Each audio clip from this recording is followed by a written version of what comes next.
한 주 평안하셨습니까? 겨울바람이 아무리 매서워도 오는 봄을 막지는 못합니다. 아직도 한참 동안 눈과 또 추위가 오고 갈 것이지만은 꽃피는 봄날이 멀지 않았음을 또 우리는 알 수 있습니다. 머지않아서 그렇게 그리스도의 푸른 계절이 하나님의 새 하늘과 새 땅이 우리를 찾아올 것입니다.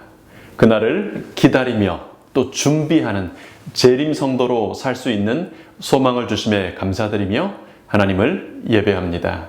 오늘은 쉬운 요한계시록 네 번째 시간이죠. 이제 8계시 중에 첫 번째 계신 7교회 계시 그 첫 시간을 함께 합니다. 여러분, 우리 소리를 내서 좀 한번 따라해 보시겠습니까? 에서버두 사빌라. 에서버두 사빌라. 뭔지 아시겠습니까? 요한계시록에 첫 번째 계신 이 7교회 수신자들이 되는 교회 이름들입니다. 에베소, 서머나, 버가모, 두아디라, 사데, 빌라델비아, 라우디게아. 신계훈 목사님께 요한계시록 수업을 들으면서 교회 이름을 외웠던 그 교회 이름들이 지금도 이렇게 기억됩니다. 교회 이름 기억 못하셔도 전혀 상관없습니다만은 이것은 좀 기억하시면 좋겠습니다.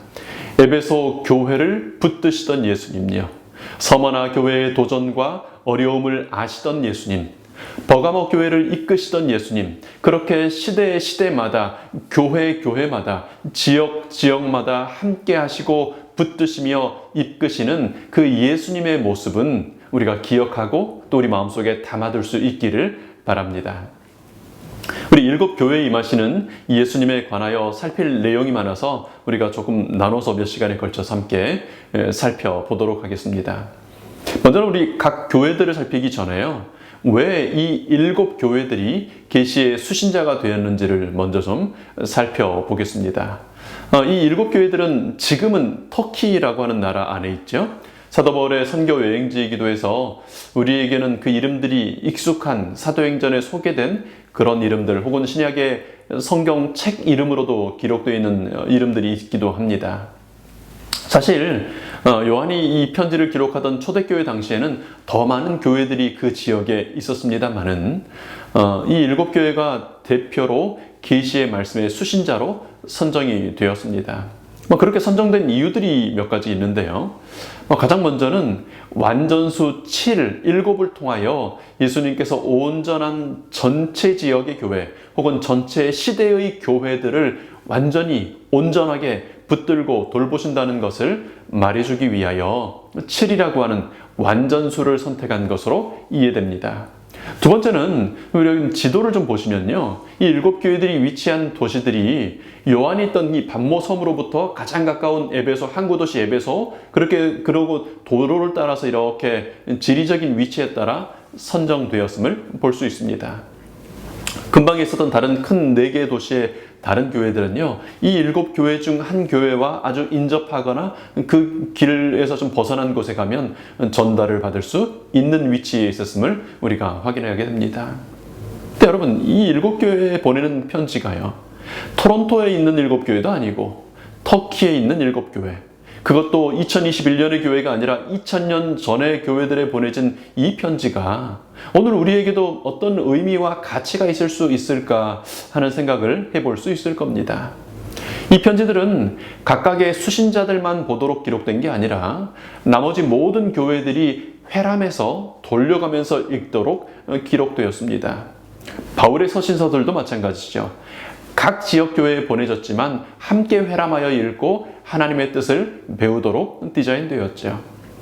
특별히 요한계시록은 요한 당시의 초대교회에게 주시는 계시의 기별이었을 뿐 아니라 예수님의 재림까지 각 시대의 교회들에게 주는 계시의 기별인 것을 우리가 알지 않습니까? 따라서 이 7교회의 기별은요, 당시의 7교회와 그 주변의 교회들 뿐 아니라 역사 속의 모든 교회들에게 주시는 예수님의 기별이기도 합니다. 성경의 예언들이 역사 속에서 그대로 이루어진다는 것을 믿는 그런 관점을 역사주의 예언 해석이라고 합니다. 우리 제7일 안식일 예수 재림교회는 하나님의 말씀이 그분의 뜻대로 인간 역사 속에서 정확히 그대로 이루어져 왔음을 믿습니다. 우리 다니엘서 2장, 다니엘서 7장들의 그런 예언들이 고대 왕국을 통하여 또 현대 왕국들을 통하여 정확히 역사적으로 이루어진 것처럼요.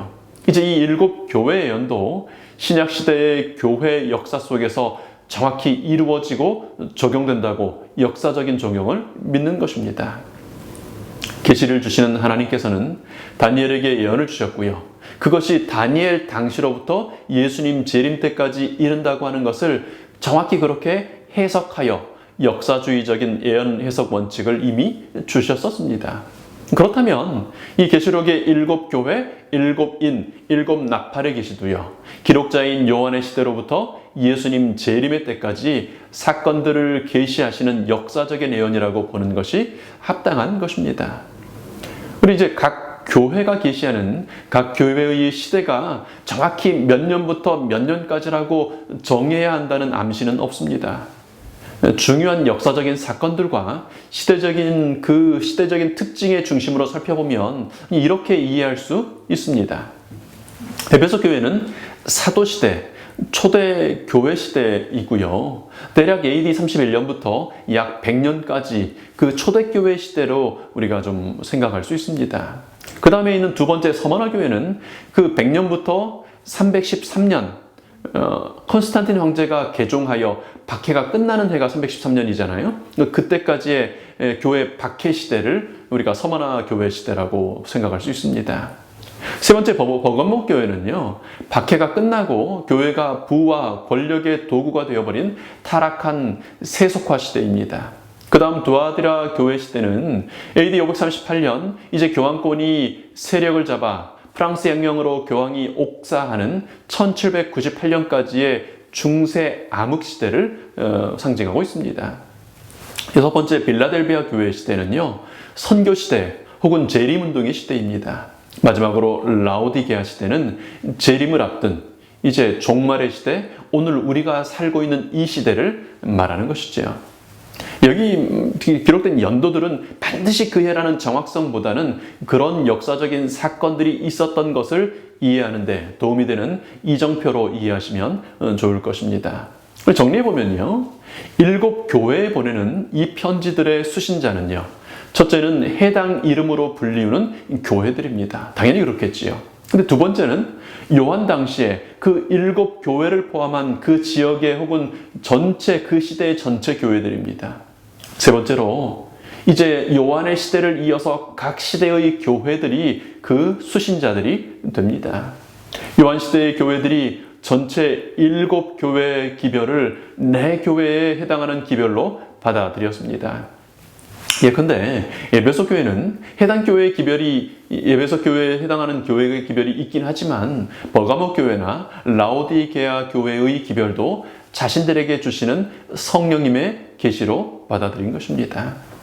우리 이제 2021년 우리는 라오디게아 교회 시대를 살고 있다고 이해하지만 에베소 교회부터 다른 이전에 나머지 6교회에 보내는 기별도 나에게 주신 이 시대 우리에게 주신 것으로 받아들여야 한다는 것입니다.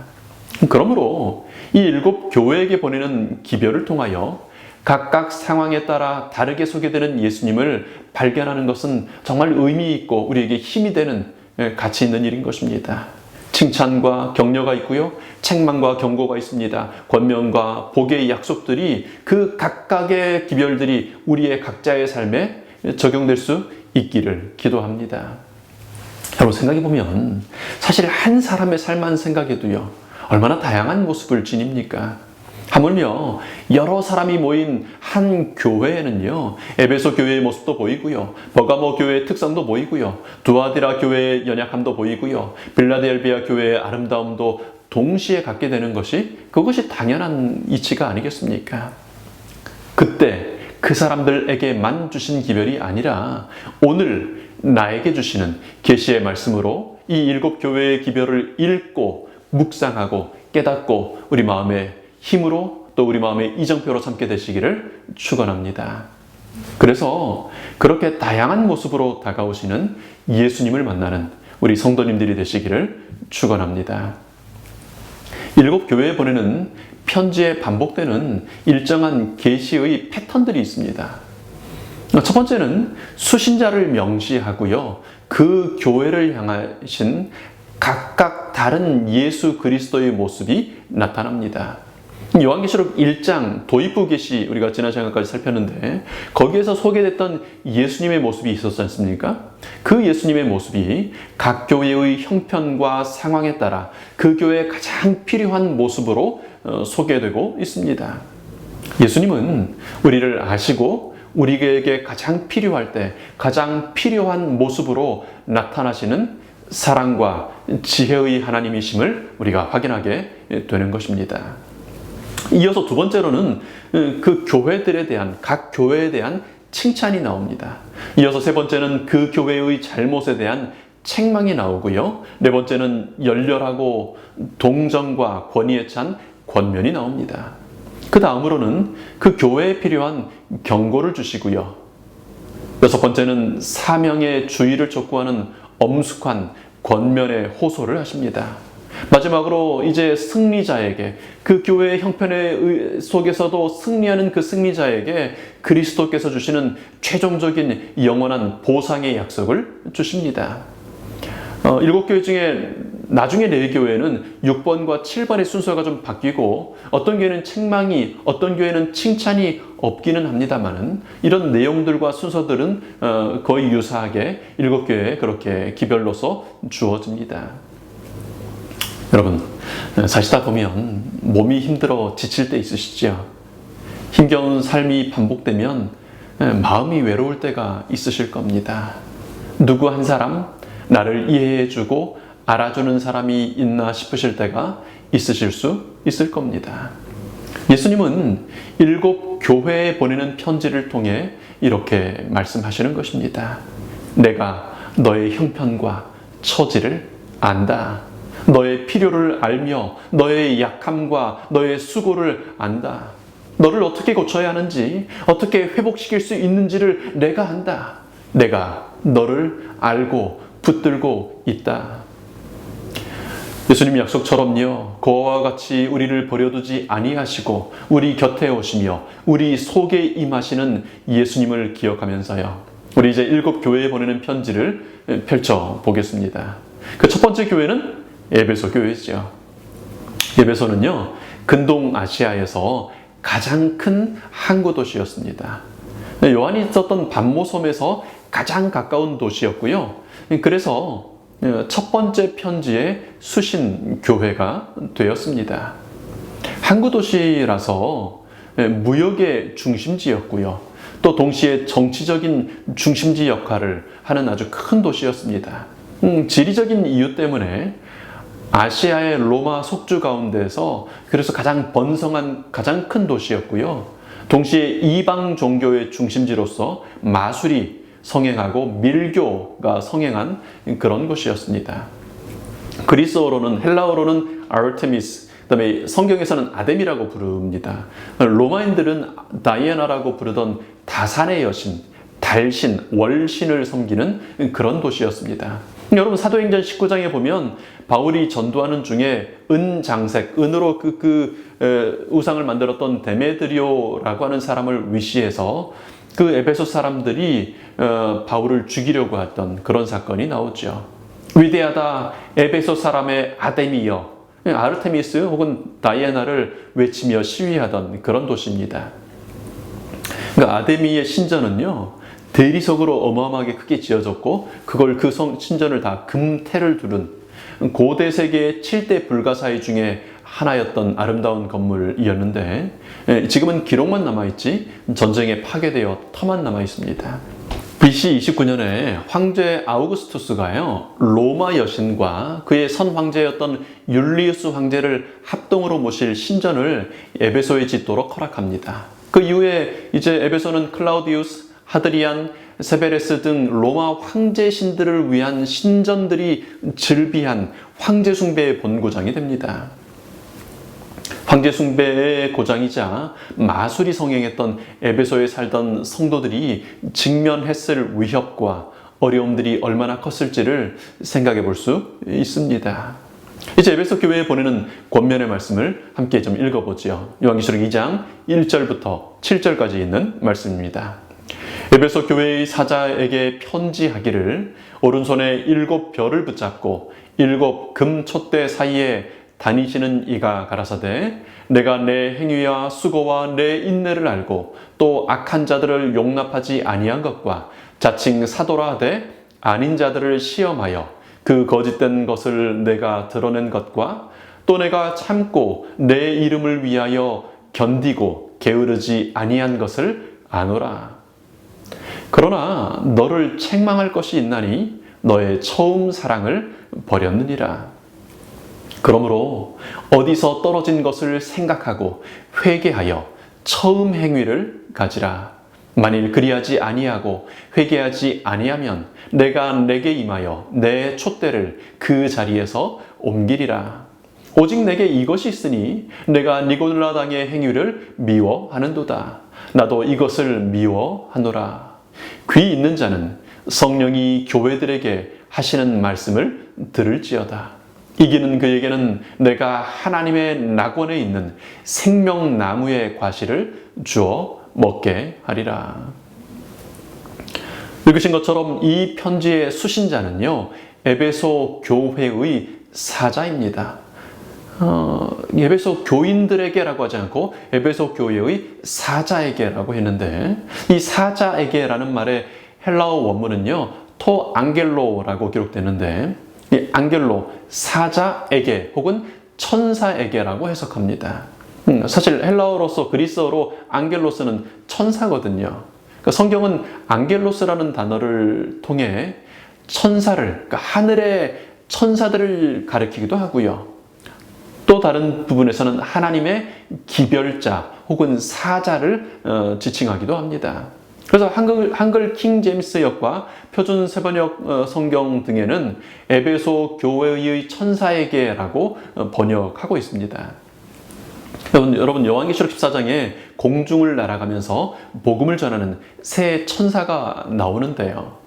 앙겔로스에 대한 이 이해는 그 천사가 하늘에 진짜로 날아다니는 천사인지 혹은 그렇게 신속하게 복음을 전하는 하나님의 기별자, 사자들인지를 생각해 볼 여지를 우리에게 주고 있습니다. 일단 이 기별은요, 분명히 에베소 교회의 구성원 전체에게, 교인들 전체에게 보내는 편지이지 않습니까? 더 나아가 7절에 보면 주변의 모든 교회들, 다른 교회들에게 주시는 기별로서 주어진 것이 분명합니다. 그런데 왜 이 수신자를 단수, 한 사람, 에베소 교회의 사자라고 지목하고 있을까요? 그럼 이게 무슨 의미일까요? 하나님은 모든 인류를 사랑하십니다. 모든 하나님의 자녀된 사람들을 사랑하시죠. 그러나 모든 사람들이 다 하나님의 사랑을 받아들이는 것은 아닙니다. 안타깝게도 교회 안에서도요, 그런 구분이 있습니다. 교회 안에서 함께 신앙을 하는, 함께 교회에 출석하는 그렇게 있는 사람들 중에도 두 부류의 신앙인들이 있습니다. 능동적이고 생산적인 신앙을 하는 신앙인이 있고요, 수동적이고 소비적인 신앙을 하는 신앙인이 있습니다. 성령님께서는 교회들에게 말씀하시고 계시의 기별은 온 성도들에게, 모든 사람들에게 주어지지만 결국 그 기별을 나의 기별로 받아들일 수 있는가 하는 것은요, 내가 어떤 신앙을 하는가에 달려 있는 것입니다.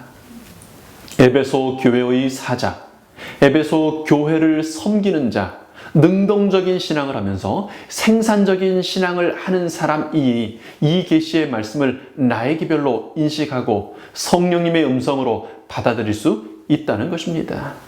여러분은 이 시대 교회의 사자입니까? 여러분, 그렇게 되기를 바랍니다. 누군가가 나를 사랑해주고, 누군가가 좀 나를 인정해주고, 누군가가 나에게 관심을 보여주기를 기다리는, 누가 그렇게 나에게 좀 제대로 대우해주나 하고 기다리는 소비자가 아니라 사랑을 나타내주고 관심을 표현해주고 죽어가는 사람들에게 사랑과 복음을 전달해주는 생산자들이 되시기를 바랍니다. 하나님의 기별자, 하나님의 사자로 사는, 토 앵겔로, 하나님의 사자로 사는, 그래서 하나님의 기별을 나의 기별로 받아들일 수 있는 신앙인들이 되시기를 바랍니다. 여러분, 에베소 교회에 나타난 예수님은 어떤 예수님이십니까? 여기 보니까 7 별을 붙잡고 있는 예수님입니다. 7 금 촛대 사이를 다니시는 예수님이십니다. 교회의 촛불이요, 금방이라도 꺼질 것처럼 위태롭습니다. 반면에 불어오는 박해와 내부적인 타락의 바람은 얼마나 거센지 촛불이 너무 약해 보이는 것입니다. 그러나 그 금 촛대 사이를 예수님은 거니시며 그 촛대들을 간수하시는 것입니다. 바람은 막아주시고 약한 촛대를 보호하셔서 그 촛대의 불이 꺼지지 않도록 그렇게 붙들어 주시는 분이 예수님이신 것입니다. 또 예수님은 어떤 분이십니까? 여러분 3절에 그 마지막에 보시면요, 알아주시는 예수님이십니다. 사람은요, 나를 알아주는 사람만 있으면 뭐라도 합니다. 아무리 힘들어도요, 나를 알아주는 사람이 있으면 그거 해냅니다. 누군가가 알아봐 준다는 것이 얼마나 힘이 듭니까? 반면에요, 마음을 알아봐 주지 못하면요, 오히려 악플이 달리고 비난이 쏟아지고 하면 그것이 마음을 우울하게도 하고 힘이 빠지기도 하고 결국은 자살을 하는 일도 많이 있지 않습니까? 여러분, 우리 예수님은 우리를 알아봐 주시는 분이십니다. 마음이 허전하실 때 있지요. 힘이 드실 때 있을 겁니다. 여러분, 나를 잘 아시는 예수님이 계심을 기억하시고 그 예수님께 나아가시기를 바랍니다. 또 살다 보면 신이 나고 흥분되는 좋은 일도 있을 겁니다. 나를 잘 아시는 예수님께 나아가서 자랑하시고 감사하시고 찬양하시기 바랍니다. 여러분, 여기 보니까 구체적으로 예수님께서 무엇을 아신다고 하셨습니까? 내가 너의 행위를 아신다고 했습니다.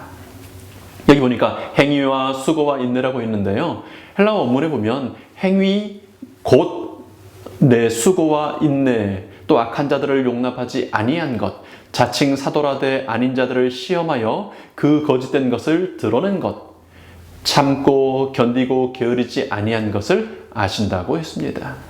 예수님은 이런 우리의 모든 행위를 아십니다. 때로는 그 행위의 열매가 미미하여 사람들은 알아봐 주지 못하고 잊어버릴지 모릅니다. 그렇게 수고로이 무엇인가를 했지만 결과가 뚜렷하지 않아서 나조차도 실망스러울 수 있습니다. 그러나 예수님은 우리의 그 모든 세세한 행위들을 아십니다. 수고를 아시고 인내를 아십니다. 여기 수고는 조금 능동적이고 적극적인 행위이고요, 인내는 수동적인 행위이죠. 예수님께서는요, 능동적인 수고나 수동적인 인내 모두를 알아봐 주십니다. 그것을 귀하게 알아봐 주십니다. 참고 견디는 것이요, 무엇을 얼마나 많이 하느냐 보다 이 죄의 세상에서 믿음을 버리지 않고 견디는 것을 예수님은 가장 먼저 알아봐 주시는 것입니다. 3절에도 보시면요, 다시 참고 견딘 것을 내가 안다고 강조하여 말씀하십니다. 여러분, 그렇게 참고 견디는 사람이라야 게으르지 않고 열심을 내어 일할 수 있지 않습니까? 여러분, 지나고 보면 내가 도대체 뭘 했을까? 내가 뭘 해놓은 거지? 그런 허탈함이 느껴질 때가 있으실 겁니다. 믿음 안에서 참고 견딘 것, 그 인내 자체를 예수님께서 알아봐 주십니다. 그 수고로운 인생 여정 사시면서 오늘까지 믿음 안에서 살고자 참고 견뎌온 여러분 성도님들의 삶을 예수님이 알아봐 주시는 것입니다. 예수님께서 또 알아봐 주시는 게 있는데, 악한 자들을 용납하지 않고 자칭 사도라되 아닌 자들을 시험하여 드러낸 것을 또 예수님은 알아봐 주신다고 했습니다. 뒤에 가면 6절에는요, 그 악한 자, 자칭 사도라 하는 거짓된 자들을 니골라 당이라고 명시합니다. 니골라라고 하는 이름은 사도행전 6장에서 소개되는데요, 거기 뽑혔던 초대교회 7 집사가 있었는데 그 중에 마지막 소개되는 사람이 안디옥의 니골라라는 사람이 있습니다. 이 집사님이 어느 순간에 그렇게 됐는지 모르지만 이단적인 가르침을 가르치고 그렇게 그런 것들을 설파함으로 생겨난 종파가 니골라당입니다. 지식이 구원을 준다고 가르치는 영지주의의 한 분파였는데요. 그래서 우리의 깨달음이 중요하지 몸은 중요하지 않다. 그 몸 어떻게 해도 상관없다고 가르쳤습니다.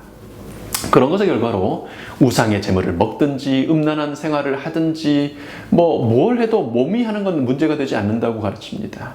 발람이 그랬던 것처럼 세상과 적당히 타협하여 거룩한 것에 섭된 것을 가지고 들어온 급진주의적인 세속화주의자들이 니골라 당이었습니다.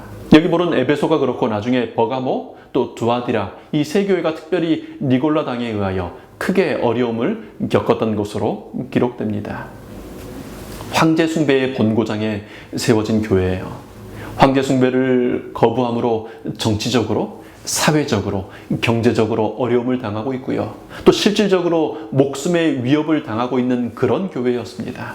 그러한 때에 그러한 교회에 니골라당의 타협적인 교리의 달콤한 속삭임은 많은 그리스도인들을 흔들리게 하는 위험이 될 수 있었습니다. 여러분, 이 시대의 우리들에게도 니골라당의 위험이 있지 않습니까? 멸망에 가증한 것이 거룩한 곳에 서는 일이 말세의 일입니다. 거룩한 것과 속된 것을 구별하지 않는 일이 멸망으로 이끄는 일이 되는 시대가 오늘 우리가 사는 시대 아닙니까? 에베소 교회는 그러한 니골라당의 거짓 가르침을 시험하여 그 거짓된 것을 드러내고 그것을 따라가지 않는 순수함을 지키는 그런 교회였고 예수님은 그것을 알아봐 주셨습니다. 그런데 이 에베소 교회도 책망받을 일이 있습니다. 4절에 보니까요. 무엇을 책망하십니까?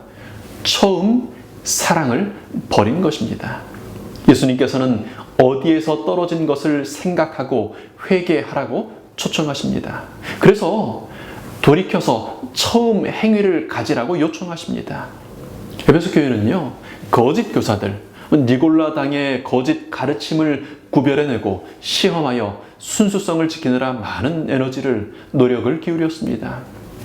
결과적으로 성공적으로 교회의 순수성을 지키게도 되었습니다. 그런데 그런 노력들을 하는 과정에서 그렇게 열심히 그런 일을 하다 보니 사람을 평가하고 비판하는 일이 많아지고 결과적으로 사랑을 잃어버렸습니다. 칭찬받는 일의 과정에서요, 진짜 중요한 사랑을 잃어버린 것입니다. 이 경고와 초청은 우리에게 아주 중요한 교훈을 줍니다. 여러분, 하나님의 일을 이루는 것 정말 중요하죠. 하나님의 나라를 확장하고 하나님의 교회를 아주 든든하게 세우는 것이 참 아름다운 일입니다. 예수님께서도 알아주시고요, 인정해 주시는 일이었습니다. 여러분, 그런데요, 그 하나님의 일을 하느라 열중해서 정말 중요한 것을 잃어버릴 수 있는 것입니다. 예수님께서는 이렇게 이 동일한 위험에 대하여 경고하셨습니다. 우리 마태복음 23장 23절에요. 화 있을진저 외식하는 서기관들과 바리새인들이여, 너희가 박하와 회양과 근체의 11조를 들이되 율법에 더 중요한 바 의와 인과 신은 버렸도다. 그러나 이것도 행하고 저것도 버리지 말아야 할지니라. 그럼 박하와 근체의 11조, 하나님의 율법을 잘 지키느라고 애썼습니다. 그런데요, 그렇게 사는 데 집중하다가 더 중요한 의와 인과 신, 하나님의 사랑을 잃어버린 것입니다. 예수님은 이것도 행하고 저것도 버리지 말아야 한다고 말씀하십니다. 돌이켜보면 하나님이 일을 열심히 한다고 하면서 사람을 미워하는 일이, 사람에게 상처 주는 일이 얼마나 많은지 참 부끄럽습니다. 일에 열중하다 보면 내 열심처럼 안 해주는 주변 사람들이 이해가 안 되고 잘 못하는 것 같아서 못마땅하게 보일 때가 있죠. 어리고 젊어서 그랬나 보다 싶었는데요, 생각해 보니까 나이 든다고 달라질 문제는 아닌 것 같습니다. 우리는 죽을 때까지요, 나의 생각, 나의 열심, 나의 방식을 품고 살지 않습니까? 우리 시니어 성도님들, 이제는 누가 뭐라고 하든 내 생각에 좀 다르게 행동해도 전혀 마음에 걸리심이 없으십니까? 그러시길 바랍니다. 그런데 아닐 수도 있을 것 같습니다. 그렇게 인자하게 웃고 서로 잘 지내다가도 내 마음에 안 맞으면 못마땅함을 감추기 어려운 것이 그것이 연약한 사람이지 않습니까? 우리가 죄인이기 때문에 그렇습니다. 근데 여러분, 우리가 죄인이라 어쩔 수 없으니 그렇게 살면 될까요? 예수님은 5절에 이렇게 경고하십니다. 만일 그리하지 아니하고 회개치 아니하면 내가 너에게 임하여 내 촛대를 그 자리에서 옮기리라. 여러분, 예수님의 경고를 기억할 필요가 있습니다. 여러분, 하나님은 아담과 하와에게 이 지구의 통치권을 맡기셨습니다. 그러나 그들은 그것에 충실하지 않으므로 그 자리에서 옮겨짐을 당했습니다. 아브라함의 후손들이 그 자리에 부르심을 받았습니다. 그러나 그들은 회개치 않고 사랑을 버림으로 그 자리에서 옮겨짐을 당했습니다. 우리는 성경에서 그렇게 옮겨짐을 당한 많은 사람들의 기록들을 보게 됩니다. 이제 우리는 이 시대에 다시 하나님의 귀한 금촛대로 부르심을 받았습니다. 그러나 우리가 회개하지 아니하고 처음 사랑을 회복하지 않는다면 우리의 촛대도 옮겨지게 될 것이라고 예수님은 경고하시는 것입니다. 여러분, 중요한 문제들에 대해서는요, 근거 없는 막연한 희망으로 그렇게 바라보면 위험합니다. 여러분, 사랑을 버리고 니골라당의 행위를 따라 하면서 에이, 그래도 설마 촛대의 자리를 옮기실까 하는 막연한 기도로 사는 것 대단히 위험한 일입니다. 예수님은 분명하고 단호한 음성으로 경고하십니다. 회개치 아니하고 처음 사랑을 회복하지 아니하면 내가 너에게 임하여 내 촛대를 그 자리에서 옮기게 되리라고 호소하시는 것입니다. 여러분, 처음 된 자가 나중 되고요, 나중 된 자가 먼저 되는 일이, 처음 되는 일이 많으리라고 예수님 아픈 마음으로 경고하셨지 않습니까? 여러분, 우리 회개하지 않으시겠습니까? 잃어버린 우리의 첫사랑을 회복하지 않으시겠습니까? 이것도 행하며 저것도 버리지 말아야 하리라는 예수님의 충고의 말씀을, 초청의 말씀을 기억하시게 되기를 바랍니다. 네, 여러분, 어떻게 해야 될까요? 아니, 그렇게 잘 해보려고 열심히 하다가 집중하는 중에 잃어버린 사랑까지 어떻게 하라는 말일까요? 그래서 7절에 예수님께서는 이렇게 초청하십니다. 귀 있는 자는 성령이 교회들에게 하시는 말씀을 들을지어다. 7교회 보내는 기별들이 다 다른데요, 지금 이 초청의 말씀은 한 번도 변함이 없이 똑같이 주어집니다. 어떤 도전, 어떤 연약함 앞에 선 사람들이라 할지라도요, 회개하고 돌이켜야 하는 죄인들 모두는요, 성령님께서 하시는 말씀을 들을 때 그 문제를 해결할 수 있는 것입니다. 어떻게 열심도 잃지 않고 순수성도 보존하면서 동시에 사랑에 넘치는 사람이 될 수 있다는 말입니까? 제자들이 물었죠. 아니, 그런 일이 가능합니까? 누가 그렇게 할 수 있습니까? 예수님께서 뭐라고 대답하셨습니까? 마가복음 10장 27절에요. 예수님 이렇게 말씀하십니다. 예수님께서 저희를 보시며 가라사대 사람으로는 할 수 없으되 하나님으로는 그렇지 아니하니 하나님으로서는 다 하실 수 있느니라. 하나님으로서는 다 하실 수 있습니다. 하나님께는요, 불가능이 없습니다. 우리 하나님은 공의도 충족시키면서 사랑도 포기하지 않는 하나님이십니다. 사랑과 공의가 입맞춤하는, 이것도 행하고 저것도 버리지 아니하는 그런 지혜를 십자가에서 보이시지 않았습니까? 그래서 하나님으로서는 다 하실 수 있는 것입니다. 에베소 교회의 특성을 가진 우리 성도 여러분, 21세기 이 시대의 거친 공격과 니골라당의 달콤한 속삭임 앞에 사는 여러분, 그럼에도 불구하고 열심으로 하나님의 율법을 지키며 순수성을 보존하기 위하여 최선을 다해 살고 계시는 하나님이 알아주시는 여러분, 성령님께서 교회들에게 하시는 말씀을 듣게 되시기를 바랍니다. 성령님 충만, 오직 성령님에 의해서만 우리는 사랑을 유지하면서 동시에 순수성을 지키는 일을 할 수 있음을 기억하시기 바랍니다. 말세의 징조가 있죠. 많은 징조들 가운데 한 가지 중요한 징조는요, 불법이 성함으로 사랑이 식어지는 것이라고 예수님 예언하셨습니다. 고린도전서의 기별은 더 중요한 것, 가장 중요한 것은 사랑이라고 말합니다. 그렇다고 니골라당을 따라가도 되고 그런 건 덜 중요하니까 그렇게 해도 된다는 얘기가 아니지요. 에베소 교회는 그 일에 충실하여 칭찬을 받았습니다. 죄인에게는요, 이것을 행하는 것도 불가능하고 저것을 버리지 않는 것도 불가능한 일입니다. 그러나 성령께서 임하시면 그 죄인은 이제 성령님의 권능을 받고 성령님의 능력으로 할 수 있다고, 여기 7절 귀 있는 자는 성령의 음성을 들으라고 우리에게 약속하고 초청하고 있습니다. 이제 그렇게 이기는 사람들에게, 성령님의 음성을 듣고 성령님의 능력으로 이기는 사람들에게 허락된 아름다운 약속이 있습니다. 우리 7절 그 후반부예요. 이기는 그에게는 내가 하나님의 낙원에 있는 생명나무의 과실을 주어 먹게 하리라. 밖으로는 황제 숭배의 강요, 그리고 핍박이 있었고요. 그런 것들에 시달리던 에베소 교회였습니다.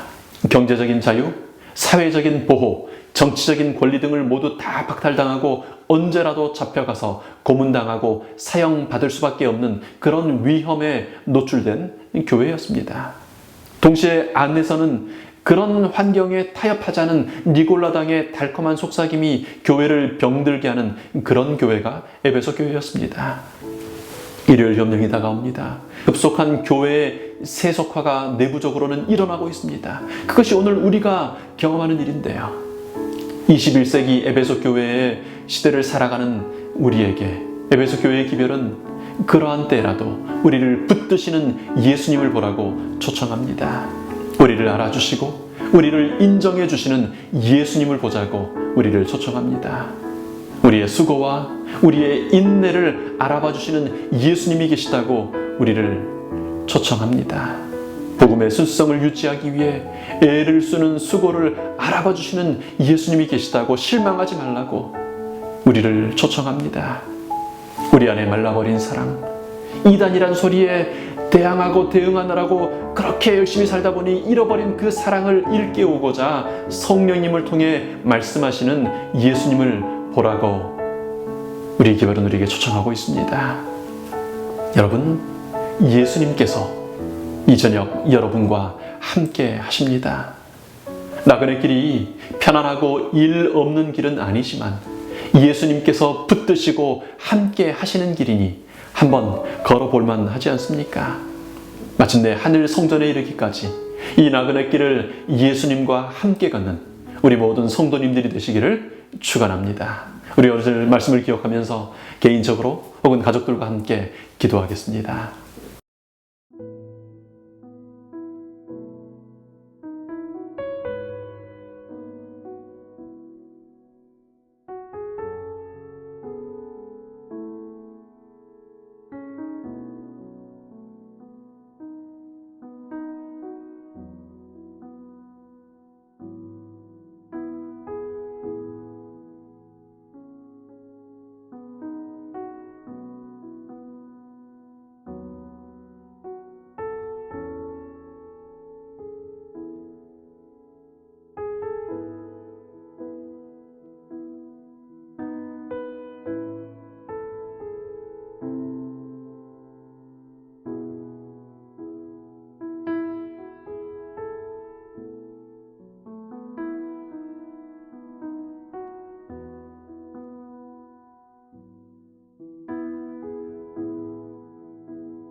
아버지 하나님, 저희들의 드린 기도를 응답하시는 하나님, 저희들을 알아주셔서 감사합니다.